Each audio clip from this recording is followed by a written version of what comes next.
In this video, we are going to talk about materials in Enscape. And we can see here that in this scene, I've already set up also some lighting.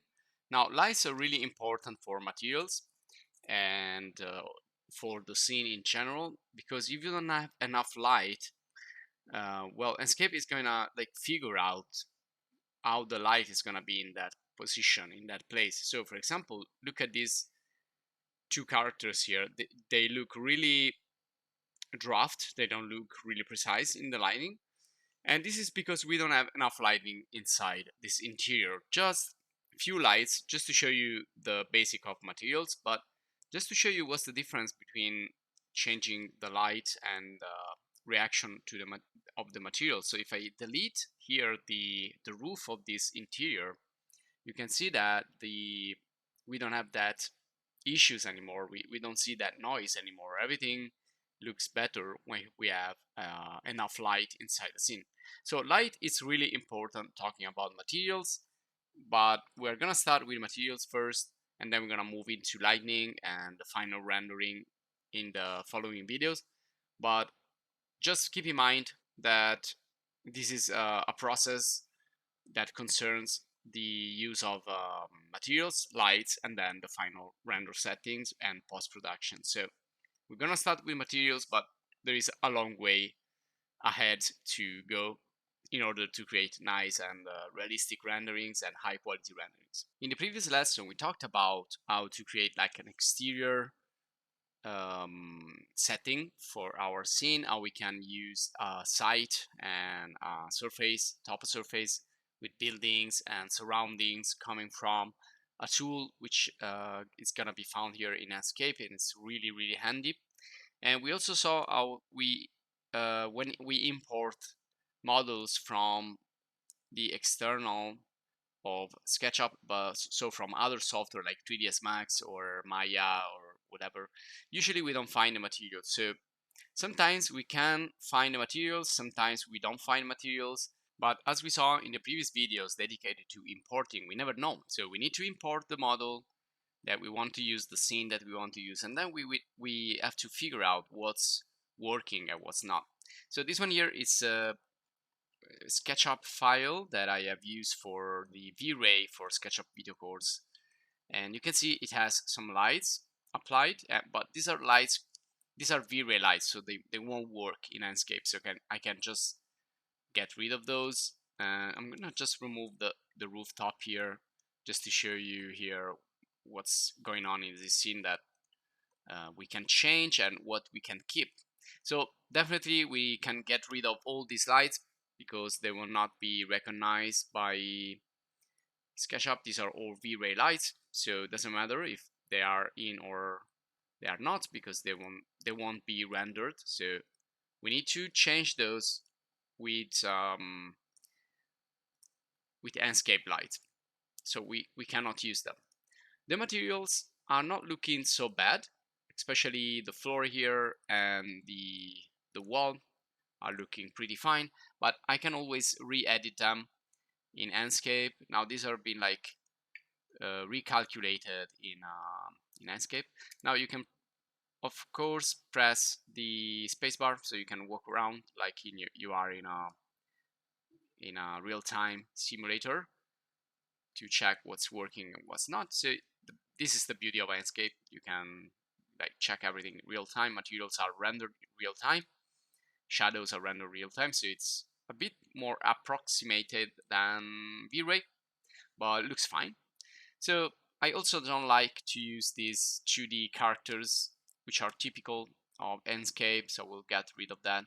And also I want to change here. You saw in the image, I want to change the chairs, so I can get rid of the chairs, and maybe I will keep that library there. And this bust here, this statue, this is from a website. I'm gonna show you later how you can use this model, and also this model has textures applied, so you can definitely see that when you use nice textures, high quality texture, the model will look pretty realistic into your scene, especially if you use all the different textures that we're gonna see later. So materials are basically a result of different channels that are stuck one on top of the other, and inside this channel you can have a simple value, a color, or a texture. Now the texture is the more realistic and the more complex, so we're gonna talk about that later on. We're gonna start with the simple materials like the metals or glass or plastic and so on.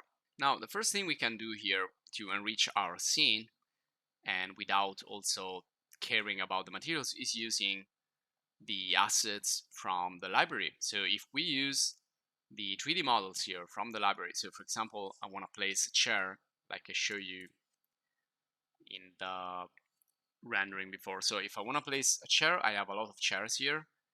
And also remember that you can create your favorites. So when you find something that you like, you can mark that as favorites so that you can find it right away the next time. So you have a lot of different assets here that already contain material. Now, for example, I can click and add this chair. There you go. So I'm just gonna place it here in SketchUp, and there you go. So it's gonna quickly add the chair into the scene. So sometimes you need to adjust also the geometry, as we saw also before.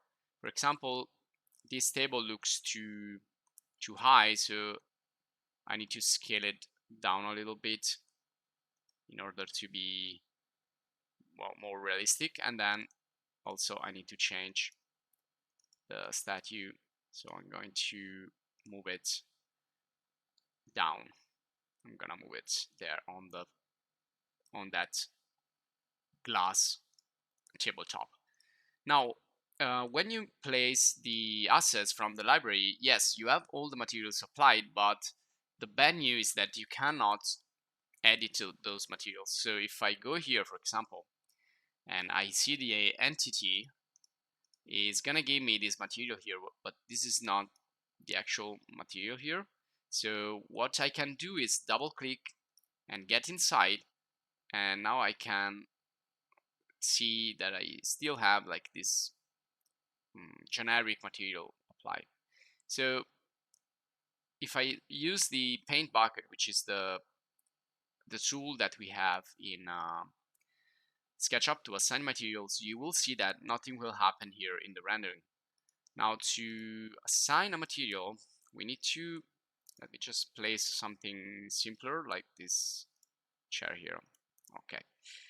So what we need to do is to explode the object. So right click and explode. Now in that case, that's gonna become simple geometry, but you know, that's a proxy, so it's not gonna have like the same quality of the actual object. So you can do this and then you can apply the material, but it won't have the same quality of the original object. So it's gonna have the quality of the proxy. So you need to figure out if that's convenient or not, if it's working or not. Now, when you have things imported from the external, like this statue here, oh, sorry about this view here. Okay. Well, let's create a copy by moving and holding the control key.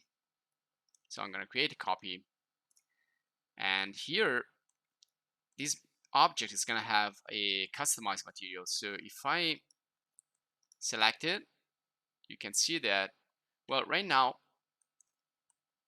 to see the material, I can click on this material picker and I can see what material it's using, and you can see this is a customized material with a customized texture. I can't even edit this material. But if I click with the, let me select another one, you can see it's still not working because again I need to explode. So right click and explode. So every time you import models from the external,